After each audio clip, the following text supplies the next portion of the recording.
Hi, I'm Ellen Munschauer. And I'm Tyler Casey. Welcome back to Johnnie Bennie Campus News. To start off this week's episode, we go straight to Austin Salmon with sports. Thanks, Ellen and Tyler. This week in Johnnie Blazers sports, the Johnnie baseball team has ended their preseason with a record of 9-5. The team will be facing Bethel on April 1st in their MIAC season opener. At the time of this recording, the Blazers softball team has a record of 11-4, losing their first game in a 2-game series. They will be traveling to Concordia on the 1st for their MIAC season opener. CSB tennis currently has a record of 8-7. They will be matching up against a respected St. Olaf team on the 31st of March. Johnnie tennis will be also competing against a strong Augusta team.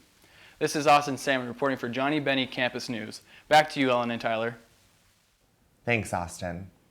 This week is Sex Trafficking Awareness Week, a campus-wide campaign led by the Spirituality and Social Justice Ministry with the goal of raising awareness for the local and global issue of sex trafficking. As part of Sex Trafficking Awareness Week, on Wednesday, March 29th at 6:30 p.m., there will be a documentary showing of Pornland followed by the Breaking Free ABE group, sharing their experience with sex trafficking victims and survivors in Gretzky 204A.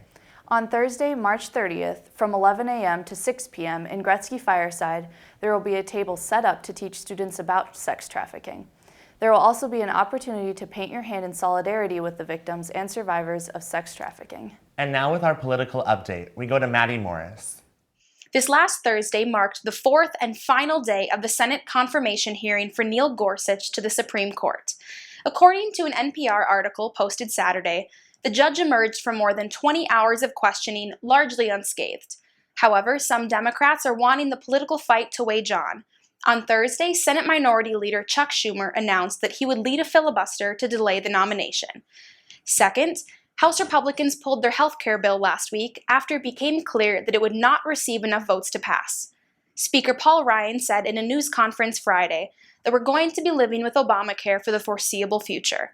Ryan affirmed his support for the failed bill, calling it a dramatic improvement in our healthcare system. But he said that lacking consensus, he felt the best step was to withdraw the bill and figure out what else could be done. In an interview with the New York Times, Trump faulted Democrats for the bill's failure. Trump said he expects Democrats will seek a healthcare reform deal within a year when Obamacare explodes because of higher premiums, according to the Times. Third, last Monday, FBI Director James Comey announced to Congress that the Bureau was officially launching an investigation into the Trump campaign's ties to Russia.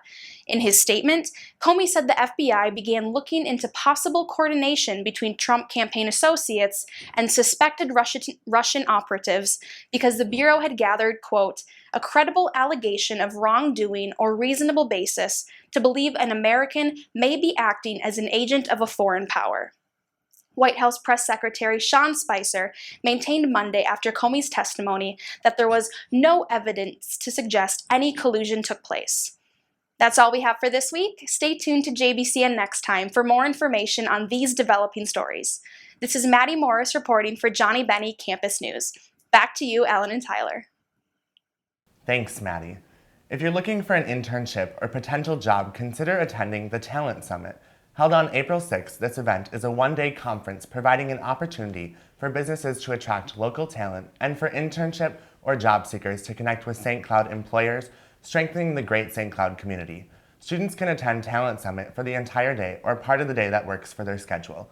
Pre-registration is required and can be completed at greaterstcloudjobspot.com.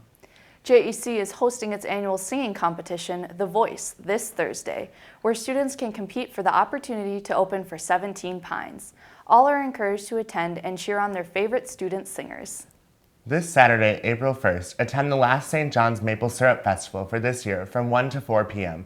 The festival goes on no matter the weather, and boots are recommended. The event is free for students and includes free food and live music.